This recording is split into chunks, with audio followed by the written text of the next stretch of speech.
Y'all know how we do it. It's the bricks. You know, we on the set. We do it on the scene. Right now, we on the scene. We at the Palace of Auburn Hill. Right now, we awaiting the Nets and the Pistons.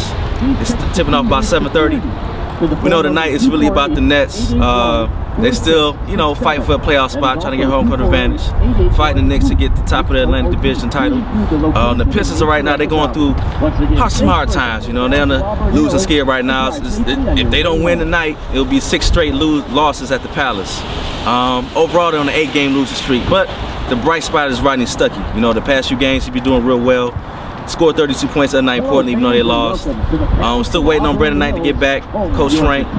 So we'll see. Should be a good game tonight. Nets Pistons, the bricks. Everyone in our building. Everyone entering the Palace.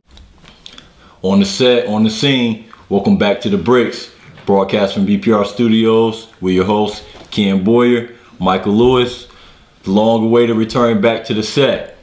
Now, we just left the Palace of Auburn Hills in Auburn Hills, Michigan. And the spotlight, we're doing the Detroit spotlight. For this segment of the bricks, it's a Detroit spotlight. And for starters, we're gonna start off with, you know, the drumming we just witnessed in Auburn Hills, man. The Pistons fall to the Nets, 119-82. Just, I mean, just brutal. You know what I mean? Just it just looked like they still haven't figured it out. It's just it's kind of like, why do these guys show up? I mean, either they're really dedicated players, you know, really serious about their craft, or it's just, I mean, I don't. Lawrence Frank returned after you know, being with his ill wife for a little while. You know, he actually returned for the game. I don't know why. So, but he returned back, and it didn't seem like it helped him. Exactly.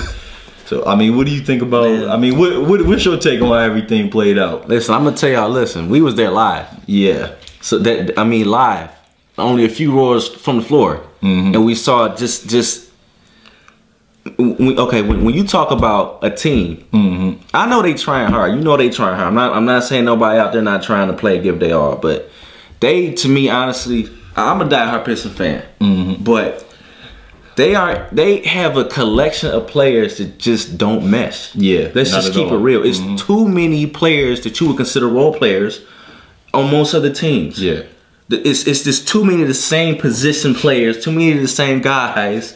No real in person that you can say, you know what, man, we got to keep him. Yeah. Now maybe Drummond. I got a soft spot for Drummond.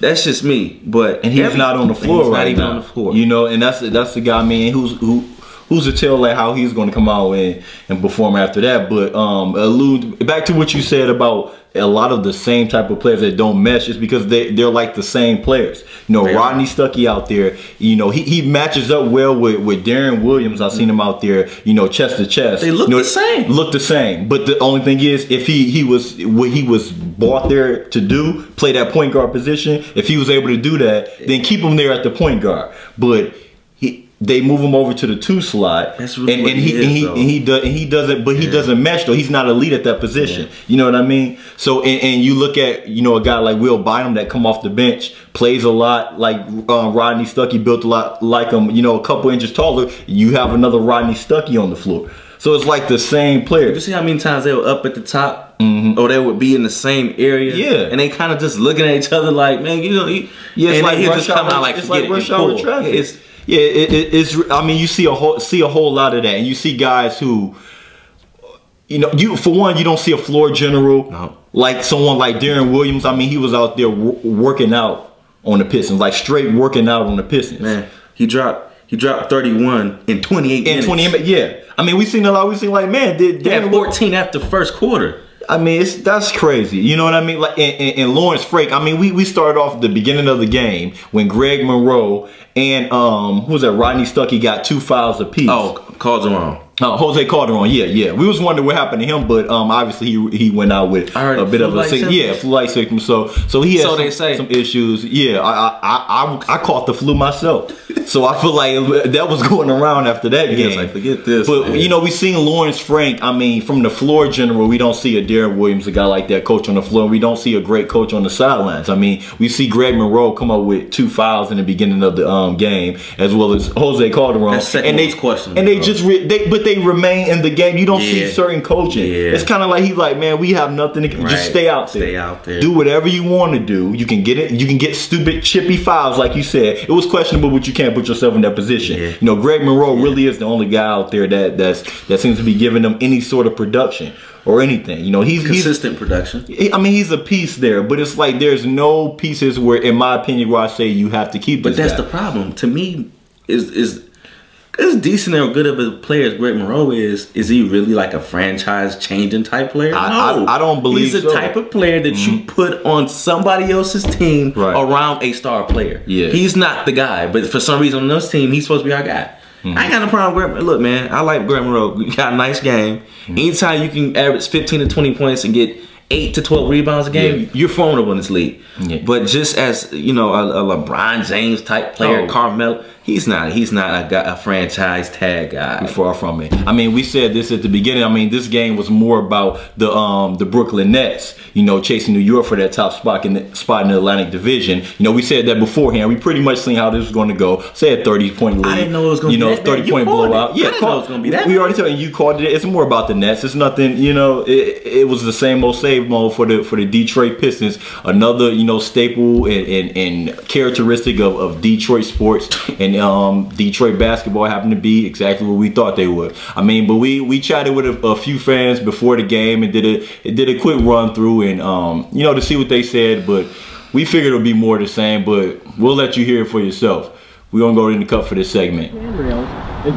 On the set, on the scene, Mike Lewis, we're here at the Palace with my man Royal. What's up? What's up? Piston fan. We got my biggest question as you being a Piston fan. What do you think they can do to turn, you know, of course, we know the season can't be turned around, but what do you think they can do for the future? Tonight, I think they should shoot outside the box tonight. Rodney, Stuckey, everybody. Shoot, shoot, shoot. Turn it around, shoot. Like it's over anyway, but you know what I'm saying? Yeah. What you think? Now, me personally, man, just my personal opinion, I've been saying since day one, you know, me and my man Ken off air, Andre Drummond needs to start for this team. You put him along Greg Monroe, you got a formidable starting lineup. Or, you know, down low, tandem. You see he's very athletic, good hands. Monroe's pretty good with his feet, you know, catch the ball. He can give you 15 to 20 points a game, 10 to 12 rebounds. That's all you need with a power forward in the center. But also, you know, not just as much as tonight. Let's say you go back 5, 6, 7, 8 years ago. What do you think could have been done differently, Joe Dumars could have done in order to make sure we wasn't at the stage we're at now? Maybe he should have threw some more bread on the table. Got some more better players, you know what I'm saying? More bread on the table for different players to come in and make a difference. But right now, who we stuck with? The same. Well, not the same, but you get it. Just, you know. As far as our cornerstones, who you think need to be on this team? I don't know, man. I don't want to say nothing on TV. You know what I'm saying? I don't want to say nothing. Okay. who are some of your favorite players that you think are as far as you got a must keep? Just Stuckey right now, man. Stuckey all the way, man. Met him personally before. He gets down, dog.